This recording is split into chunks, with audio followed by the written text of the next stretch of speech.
আরো খবর জানাতে সিলেট থেকে আমাদের সাথে আছেন সহকর্মী নাজাত আহমেদ পুরকায়স্ত, তিনি জানাবেন সেখান থেকে বিস্তারিত। নাজাত, সিলেটে কি পরিস্থিতি দেখছেন হামের, এবং শিশুরা আসলে টিকা নেওয়ার পরেও শরীরে কোনো প্রভাব কেন পড়ছে না, চিকিৎসকরা কি জানিয়েছেন?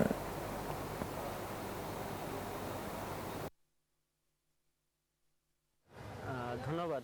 প্রথমে যদি বলি, সিলেটে কিন্তু প্রতিদিন নতুন নতুন করে শিশু আক্রান্ত হচ্ছেন। হামের উপসর্গ নিয়ে হাসপাতালগুলোতে বিভাগের বিভিন্ন হাসপাতালে ভর্তি হচ্ছে, এবং মৃত্যুর সংখ্যা যদি বলি, এখন পর্যন্ত সিলেট বিভাগে মৃত্যু হয়েছে 69 জনের। গত 24 ঘন্টায় কিন্তু কোনো শিশুর মৃত্যু হয়নি। এর আগের 24 ঘন্টায় এক শিশুর মৃত্যু হয়েছে, আর এর আগে 10 তারিখে আরেক শিশু মৃত্যু হয়েছিল। এখন পর্যন্ত যাদের মৃত্যু হয়েছে তাদের মধ্যে একজন হচ্ছে প্রাপ্তবয়স্ক, আর বাকি সবাই শিশু। সবাই কিন্তু হামের উপসর্গ নিয়ে মারা গেছেন, যাদের মধ্যে 4 জনের হচ্ছে কনফার্ম ল্যাব টেস্টের মাধ্যমে শনাক্ত করা গিয়েছে যারা হামের উপসর্গ, যাদের মৃত্যু হয়েছে। হামের শনাক্তের কথা যদি বলি, এখন পর্যন্ত বিভাগের বিভিন্ন হাসপাতালে প্রায় 300 জন রোগী ভর্তি রয়েছেন, এবং এই হাসপাতালটিতে শহীদ শামসুদ্দিন হাসপাতালটিতে প্রায় 100 জন রোগী ভর্তি রয়েছেন, এবং সিলেটের আরেকটি হাসপাতাল রয়েছে, সেটি হচ্ছে উসমানী মেডিকেল কলেজ হাসপাতাল, সেখানে আরও 100 জন রোগীর মতো ভর্তি রয়েছেন। এবং বিভাগের বিভিন্ন হাসপাতাল, যেমনটি বলি, সিলেটের সুনামগঞ্জ জেলা সদর হাসপাতালে প্রায় 50 জন রোগী ভর্তি রয়েছেন। আমরা কথা বলার চেষ্টা করেছিলাম আসলে চিকিৎসক এবং স্বাস্থ্য অধিদপ্তরের যারা কর্মকর্তা রয়েছেন তাদের সাথে।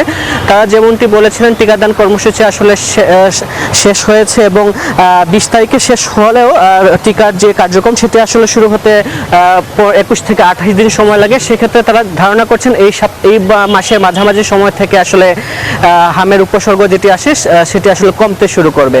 সব মিলে এই ছিল আমার কাছে সিলেট থেকে হামের সর্বশেষ খবর। আমরা চলে যাব গাজীপুরে, আমাদের সহকর্মী রয়েছেন সেখানে, তিনি জানাবেন গাজীপুরের হামের খবর।